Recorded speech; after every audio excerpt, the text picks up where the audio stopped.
축을 구축하고 있는 사람들이 있습니다. 사실 영적으로 보면 그 배후에는 악한 사탄이 함께하고 있다는 사실을 우리가 그렇게 오래되지 않아서 발견해 보게 됩니다. 처음에는 잘 알지 못합니다. 성경에 보니까 악한 것들도 광명한 천사로 변장수를 가지고 도전해 온다고 말했습니다. 처음에는 잘 인식하지 못했습니다. 분별하지 못했습니다. 그러나 시간이 지남에 따라서 서서히 그 정체가 드러났다는 것을 우리가 알게 되는 거 아니겠습니까? 다윗이 그의 삶을 살아가면서 종종 나타났던 일 가운데 하나가 악의 축을 구축하고 있는 사람들이 바로 그 자신을 대적해오고 그 나라를 대적해오고 그가 함께하고 있는 공동체를 대적해오고 있다는 사실을 발견했습니다. 그는 그때마다 하나님 앞에 나아가서 엎드려 기도했죠. 물론 이런 모든 사건과 사고가 또 악한 자들의 대적의 역사가 무엇 때문에 이렇게 나타나는지 그가 자기 자신을 성찰하며 돌이켜보면서 그 일들을 분석해 보기도 했습니다. 그리고 어떤 때는 하나님 앞에 나아가 자기의 약함을 고백하고 자신의 죄 문제를 하나님 앞에 내어놓고서 철저하게 회개하며 하나님 앞에 기도하기도 했습니다. 그리고는 또 한층 돌이켜보았습니다. 이 모든 문제가 어디서부터 시작되었나? 죄 문제라면 죄를 회개하면 해결되죠. 그렇지 않고 악한 권세들이 권모술수를 가지고서 계속 꾀하여 쫓아 나오면 그런 문제들이 영적으로 다가오는 것이므로 성령 안에서 자기 자신이 깨어서 인내심을 갖고 그리고 영적 분별력을 가지고 어떻게 대처해야 되는지를 확연히 들여다보고 잘 대처해야 되는 것이었죠. 그래서 오늘 본문 말씀 1절 2절에 보십시오. 같이 읽어보겠습니다. 여호와여 악인에게서 나를 건지시며 포악한 자에게서 나를 보존하소서. 그들이 마음속으로 악을 꾀하고 싸우기 위하여 매일 모이오며. 자 보십시오.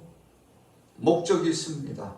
악한 자들의 목적은 악을 꾀하고 싸우기 위하여 모인다. 모이기만 하면 악을 도모하고 수근수근거리고 편당심을 갖고 그리고는 마침내 어떻게 했습니까? 2절 중반절에 보니까 싸우기 위해서. 자, 목적이 싸우는 거예요. 대적이 목적입니다. 자기 위세를 떨치고자 하는 것입니다. 여러분 그렇게 함으로써 의인을 넘어뜨리고 하나님의 영광을 가지고 자신의 목적을 이루기 위한 것이죠. 그래서 그 정체가 드러났습니다. 아, 그렇구나. 싸우는 것이 목적이구나. 악을 꾀하여서 그 목적을 달성하는 것이 바로 저들의 뜻이구나. 영적으로 분별했습니다. 다윗이 참 어제도 말씀을 상고했습니다만 파란만장한 삶을 지나죠.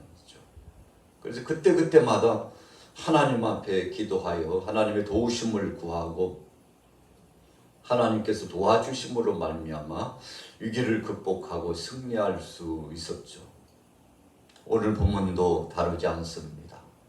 악의 축을 구축하고 여러 가지 모양으로 꾀하며 도전해오는 그 세력들을 당해낼 재간이 없어요. 자기 힘으로는 패할 수밖에 없다는 사실을 오늘 다윗은 솔직하게 고백하고 있습니다.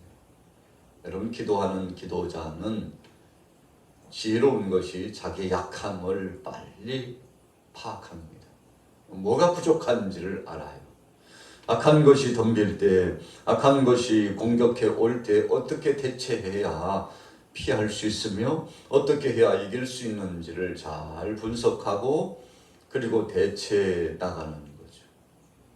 여러분 엄청난 수해가 찾아오고 또 바람이 불고 풍랑이 일렁이고 참 요즘 같으면 열을 전후해서 엄청난 일들이 지나갔지 않습니까? 그런데 그때마다 어떻게 대처했느냐에 따라서 그 지역이, 그 상황이 급변하게 달라지고 있다는 사실을 우리가 지혜롭게 관찰해 볼 수 있지 않습니까? 잘 대처한 사람들은, 잘 신속하게 피난한 사람들은 그 위기를 잘 극복해 나갈 수 있었죠. 그러지 않고 대비하지 못한 사람들은 참 엄청난 일들을 당했죠. 너무나 순식간에 일이 진행되기 때문에 대처할 틈도 없는 사람들도 많이 있었죠. 그래서 이웃들이 보고 주변에 있는 사람들이 보면 발을 동동 구르기만 하지 어떻게 해줄 방법이 없어요. 여러분, 천지지변, 자연재해를 통해서 나타나는 것은 바로 그런 일들이 꽤 많이 있습니다. 그래서 날벼락 같은 일을 당하는 예가 많이 있죠. 자, 보십시오. 오늘 다윗도 정말 어려움에 봉착했습니다. 왜 어려웠습니까? 3절이 말씀하고 있어요. 자, 3절에서 5절 같이 읽어봅니다. 뱀같이 그 혀를 날카롭게 하니 그 입술 아래에는 독사의 독이 있나이다. 셀라. 여호와여, 나를 지키사 악인의 손에 빠지지 않게 하시며 나를 보존하사 보악한 자에게서 벗어나게 하소서. 그들은 나의 걸음을 밀치려 하나이다. 교만한 자가 나를 해하려고 올무와 줄을 놓으며 그 곁에 그물을 치며 함정을 두었나이다. 셀라. 여러분, 우리가 뱀이라고 하는 것을 잘 압니다.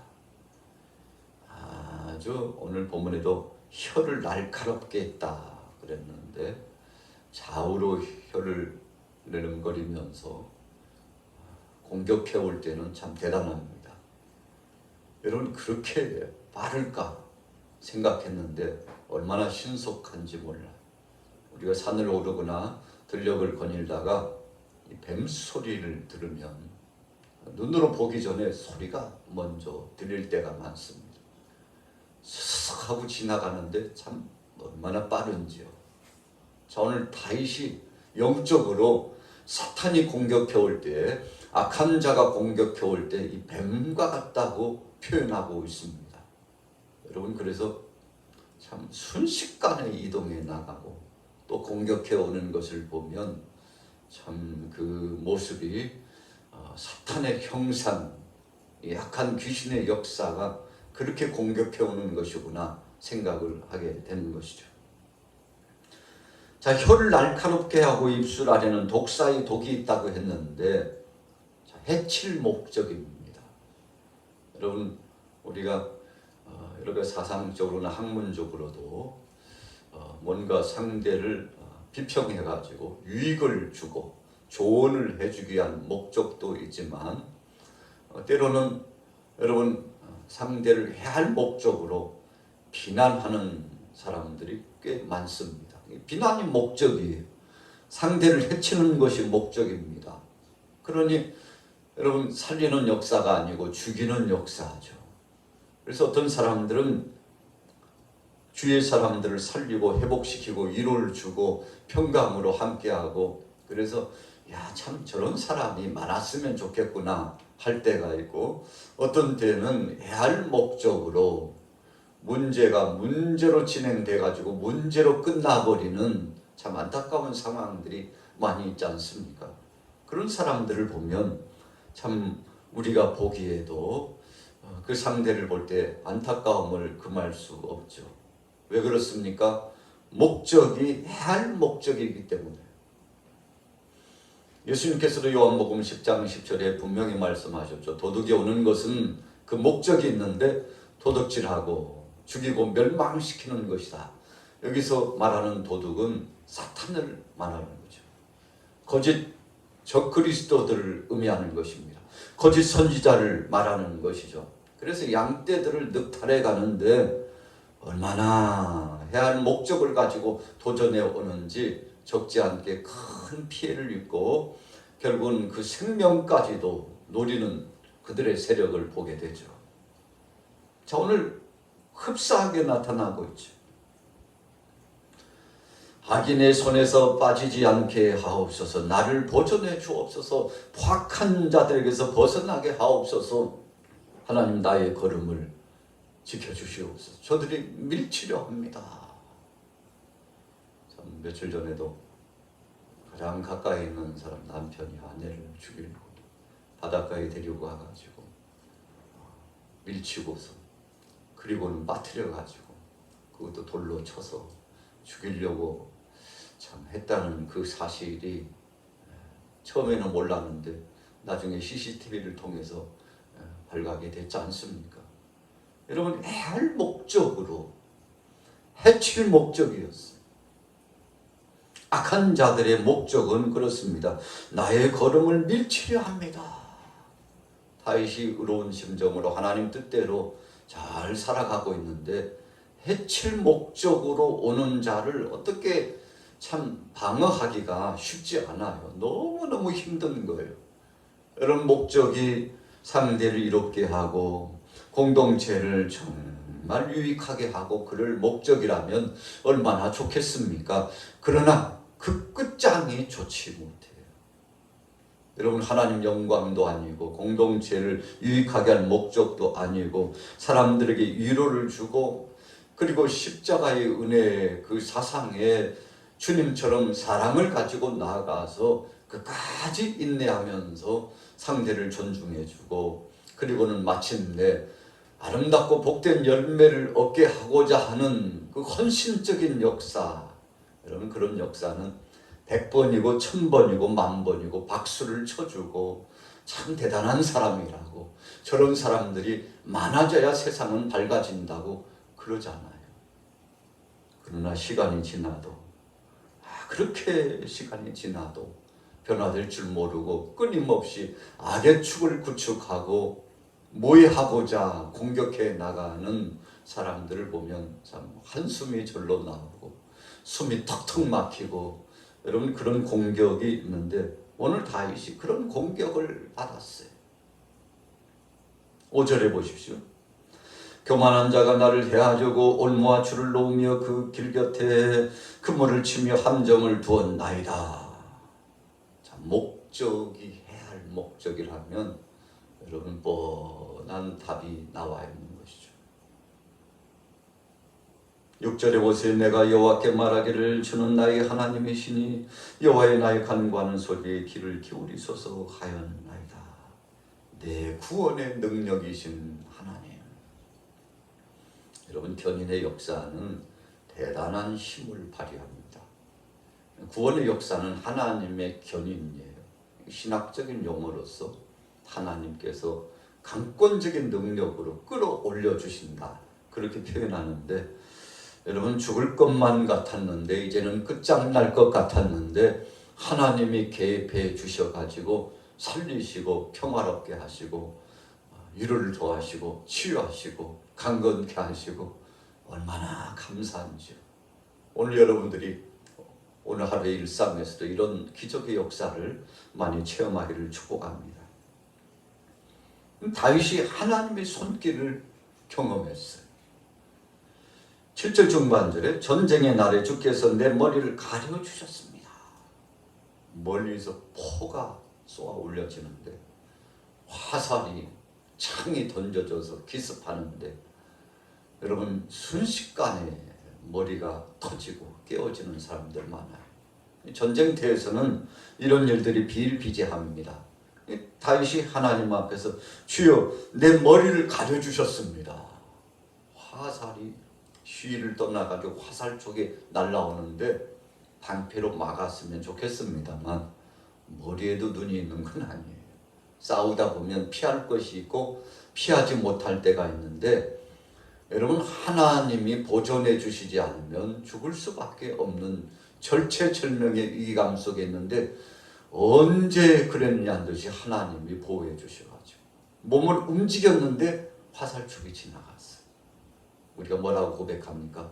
하나님이 보호하사 하나님이 나를 지켜주셨다고 이 머리를 지켜주셨다는 거죠. 그래서 바울도 믿음의 사람들을 보면서 로마 군병들처럼 전신 갑주를 입었으면 좋겠다. 머리에는 구원의 투구를 쓰고 가슴에는 의의 흉배를 붙이고 그리고 한 손에는 믿음의 방패를 또 한 손에는 진리의 말씀의 검을 쥐고 그리고 하나님의 은혜 가운데 진리의 허리를 띠고 그리고는 복음의 신발을 신고 나가서 승전보를 울리면서 나가는 하나님의 백성들. 여러분 그래서 하나님의 생명된 말씀의 검 성령의 검을 가지고서 나가는 진리의 기수들은 승리할 수밖에 없다는 사실을 알았던 바울이 여러분들의 머리에는 구원의 투구를 쓰세요. 투구를 왜 씁니까? 머리가 깨지면 안 되잖아요. 가장 중추적인 중요한 바로 본부가 우리 인생 편에서 우리 사람 편에서는 머리 아닙니까? 그래서 머리를 보호하는 것이 아주 중요합니다. 자, 오늘 다윗도 그 머리를 하나님이 지켜주셨다고 했습니다. 자, 9절부터 보세요. 9절에서 11절 같이 읽습니다. 시작. 나를 애워싸는 자들이 그들의 머리를 들 때 그들의 입술에 재난이 그들을 덮게 하소서. 뜨거운 숯불이 그들 위에 떨어지게 하시며 불 가운데와 깊은 웅덩이에 그들로 하여금 빠져 다시 일어나지 못하게 하소서. 악담하는 자는 세상에서 굳게 서지 못하며 포악한 자는 재앙이 따라서 패망하게 하리다. 어찌 보면요, 다윗은 인정머리도 없는 사람 같아요. 우리가 적어도 본문 시편 140편 후반부를 읽어가다 보면 다윗이 하나님이 이렇게 저렇게 이렇게 하나님께서 대신 복수해 주옵소서. 하나님이 보복해 주시고 심판하여 주옵소서. 악한 자들은 일어나지도 못하게 꼼짝 못하게 하나님이 징치하여 주옵소서. 그렇게 기도하는 소원하는 다윗을 보면 참 사랑도 없는 것 같아. 우리가 한편에서는 다윗의 강력한 호소를 그렇게 경험할 수 있습니다. 여러분 그러나 다윗이 악감정을 가지고 말하는 것이 아닙니다. 우리가 잘 아는 대로 다윗의 주위에 있는 사람들이 다윗을 공격해 올 때 여러 차례 권면도 하고 자신의 그 마음에 정말 그런 악한 심정이 아니라는 거, 억울함을 변호하기도 하고 그래서 자신의 떳떳함을 증명해 보이려고 애를 썼죠. 그러나 속수무책이에요. 그렇게 권면해도요, 그렇게 권하여도요, 돌이킬 줄 알지 못하고 악의 축을 구축하고 공격해오는 그 사람들을 보면서 참 안타까워했죠. 그래서 다윗이 마침내 최후에 결정한 겁니다. 하나님이 알아서 하시옵소서. 하나님께서 저들을 징치하시고 하나님이 심판하옵소서. 하나님께 맡깁니다. 하나님이 하셔야 되겠습니다. 여러분 그럼 바로 그런 대목이에요. 악인의 소원을 허락하지 마옵소서. 저들의 목적이 달성되지 않게 하옵소서. 하나님 그냥 내버려뒀다가는 큰일 나겠습니다. 하나님이 역사하옵소서. 여러분 그래서 다윗의 이 마지막 하나님을 향한 호소는요, 악인 편에서는 두렵고 떨림입니다. 그러나 의인의 반열 속에서 하나님 뜻대로 살아가는 사람은 동질적인 의미에서 위로를 받습니다. 역시 그래, 하나님이 해주셔야지, 그렇게 생각을 하는 것이죠. 자, 결론 내려옵니다. 11절에 악담하는 자는 세상에서 굳게 서지 못하며 포악한 자는 재앙이 따라서 패망하리다. 내가 알거니와 여호와는 고난당하는 자를 변호해 주시며 궁핍한 자에게 정의를 베풀어 주십니다. 여러분 하나님은 의인의 편이라는 거죠. 하나님 뜻대로 우리가 살아가기만 하면 걱정할 거 없습니다. 조금 시간이 걸릴 뿐이지 하나님이 다 추스려 주시고 거미줄처럼 엉켜져 버리고 실타래처럼 엉켜가지고 야 이거 속수무책이다, 해결 불가, 그렇게 선언했어도 하나님께서 술술술술 풀어지게 역사해 주시죠. 여러분 마가복음 9장 23절의 말씀처럼 할 수 있거든요. 무슨 말이냐, 믿는 자에게는 능치 못함이 없다. 하나님이 해주시면 된다는 말씀인데, 우리가 누가복음 18장에 한 과부가 하나님 앞에 나가서 소원을 아랬는데 이루어졌죠. 여러분 무슨 소원입니까? 불의한 재판관 때문에 속상했는데 매일처럼 나가서 호소하니까 귀찮아서라도 그의 마음의 원한을 풀어줬다고 하지 않았습니까? 출애굽기 22장 22절 24절에도 동일한 말씀을 주고 있습니다. 연약한 자들을 긍휼히 여기지 않으면 하나님께서 친히 그 모든 것을 감찰하시고 하나님께서 심판하신다 했지 않습니까? 여러분 하나님은 의로운 자의 편입니다. 믿음의 사람 편입니다. 그래서 하나님 뜻대로 살고자 하는 사람은 하나님이 책임져 주시죠. 자, 결론입니다. 13절 같이 읽습니다. 진실로 의인들이 주의 이름에 감사하며 정직한 자들이 주의 앞에서 살리다. 의인들이 주의 이름에 감사하고 정직한 자들이 주 앞에서 산다고 했습니다. 우리가 로마서 3장 10절부터 18절까지 말씀을 보면 악의 축을 구축하고 있는 자들이 하나님의 심판을 피할 수 없음을 분명히 말씀하고 있죠. 오늘 다윗도 모든 정황을 경험했습니다. 체험했어요. 하나님이 일하고 계시는 것을 경험했어요. 하나님이 수습해 주고 있는 것을 체험했습니다. 그래서 하나님 앞에 감사했어요.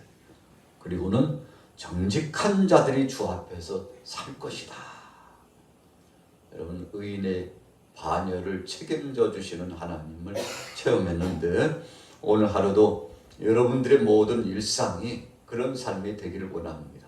그래서 오늘 본문은 다윗이 정말 절체절명의 위기감 가운데도 하나님이 보호하사 승리하게 되었다고 그렇게 고백한 말씀인데 우리 일상 가운데도 이런 체험들이 오늘 하루 동안에 정말 점점 많아지고 기적을 체험하시는 여러분들 되시기를 예수님의 이름으로 축원합니다.